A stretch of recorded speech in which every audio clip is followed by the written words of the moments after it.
গরুর মাংস রান্না করার একটি গোপন টিপস আজকে আমি আপনাদের দেখাবো। যে কেউ সহজেই এই রান্নাটা করতে পারেন, যারা একদম নতুন তারাও করতে পারবেন। দেখেন, মাংসটা একদম সফট এবং তোলার মতো নরম হয়ে গেছে। সব আইটেমগুলো কিন্তু একদম সেম, আমি শুধু এক্সট্রা দু একটা আইটেম এটার মধ্যে অ্যাড করছি মাংসটা নরম করার জন্য। সেটা হচ্ছে জয়ফল আর মেথি। গরম মশলা যা আছে এগুলাই সেম থাকবে, জয়ফল আর মেথিটা ইউজ করবেন, মাংসটা কিন্তু একদম সফট হয়ে যাবে। আর ভিডিওর মাঝখানে আমি আপনাদের আরেকটা মশলা দেখাবো, যে মশলাটা আমার নিজের হাতে তৈরি করা। ওই মশলাটা দিলে আপনার টেস্ট এবং কালার দুইটাই চলে আসবে। যেমন কালারটা চলে আসবে বিয়েবাড়ির মাংসের মতো, আর টেস্টটা কিন্তু অনেক গুণ বেড়ে যাবে। আমি খুব সহজেই আমার রেসিপিগুলো কিন্তু আমি খুব সহজেই মানুষকে দেখানোর চেষ্টা করি সব থেকে ইজি ওয়েতে কীভাবে রান্না করা যায়।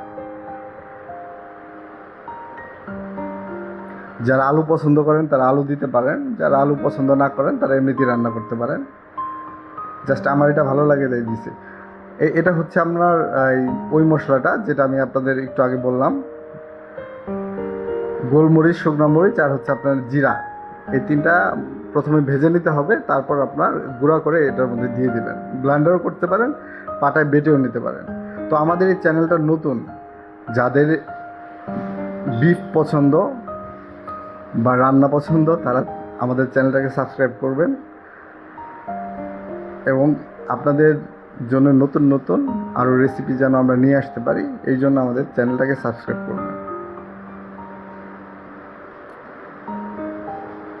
আমি কিন্তু একটু আগে পানি অ্যাড করছিলাম এটার মধ্যে, এখন হচ্ছে পানিটাকে একটু কমিয়ে নেব। আমার রান্না কিন্তু শেষ, জাস্ট একটু 5-10 মিনিট এটাকে জাল করব, তারপর আপনার পানিটা কমে যাবে। পানিটা কমে গেলে আপনার রান্নাটা কমপ্লিট। তারপর দেখতেই পাবেন আপনার মাংসটা কেমন আসে। দেখেন, মাংসটা কিন্তু একদম তোলার মতো নরম হয়ে গেছে। এটা বাসায় ট্রাই করলে আপনি বুঝতে পারবেন যে এটা টেস্ট কেমন। তো সবাই ভালো থাকবেন, অসংখ্য ধন্যবাদ আমার ভিডিওটি দেখার জন্যে। সবাই সাবস্ক্রাইব করে আমাদের পাশে থাকবেন। ধন্যবাদ।